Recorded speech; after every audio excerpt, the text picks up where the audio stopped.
Okay, today concludes our special series, Innovation Interrupted, where we have been looking at barriers and solutions to innovation in the U.S. Well, early this week, we spoke to Senator Patrick Leahy, a co-sponsor of the Leahy-Smith America Invents Act that was signed into law by President Obama just last week. Well, here's what he had to say about the law's significance. We got to get rid of that backlog. We got to put the patent office back to what it was envisioned when the Constitution was written. That is a place to encourage inventors, who in turn would encourage manufacture of products, which in turn, of course, creates jobs.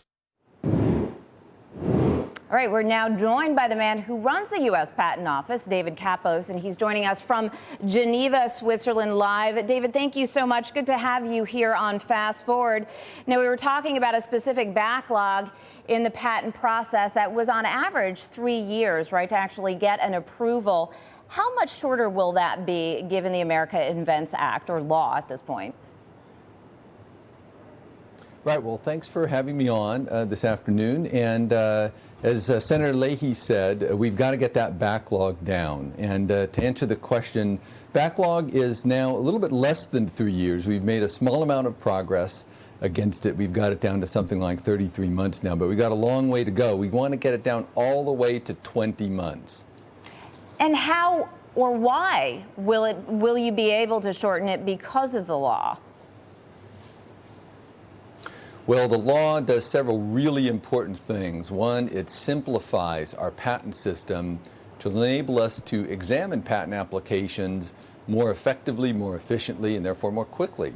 Second thing the law does is it gives us the ability at the USPTO for the very first time to set our own fees, to set them to reflect the costs of the services that we perform, and over time, therefore, to collect enough money in fees so that we can hire the additional examiners we need in order to really work our way quickly through that backlog.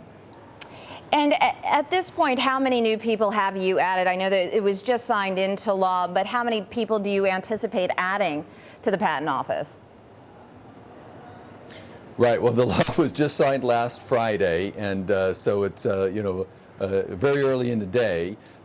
We are already working on hiring people. We'd like to bring in around 1,500 to possibly as many as 2,000 new examiners in the next year, and that would be on a base of about 7,000 or so examiners. So a really significant increase in our horsepower, if you will, our people power. And while I didn't understand necessarily, the president had talked about the patent process earlier in the year as part of something that was necessary to our economic recovery. I didn't quite see the connection there, but I have heard the number 200,000 in terms of 200,000 new jobs that would be added to the U.S. because of a change or because of patent reform. Do you agree with that number? And is that something we would begin to see in the next, say, year or 2 years?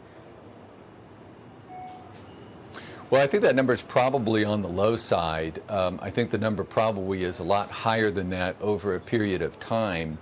Having a strong patent system is very highly linked to job creation. I talk to CEOs of small companies all the time who tell me that it's when they get their patent that they're able to go out, get the financing they need, start up a factory or a manufacturing line, and hire the employees they need. And that story is repeated thousands and thousands of times across the American economy every year. And so if you add all of the opportunities up that are locked in our backlog of still around 675,000 unexamined applications, there are undoubtedly many thousands of opportunities to create new companies, each one of those companies spawning many jobs.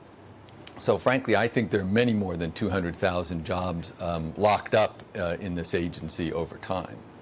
What about the patent trolls? I discussed this with Senator Leahy, and of course he acknowledged the fact that obviously when you, particularly in today's environment, it's difficult for two sides to agree on anything, and there's always compromise. He did agree that or acknowledge that patent trolls aren't addressed perhaps enough in this particular law. What's your view on that issue? Well, certainly, as you say, legislation is about the art of the possible, and there are many different points of view. patent aggregators or patent assertion entities, as they're sometimes called, folks who don't practice their patents, don't make products, but typically buy patents and then assert them, certainly have a role to play. In my view, they're more or less like market makers.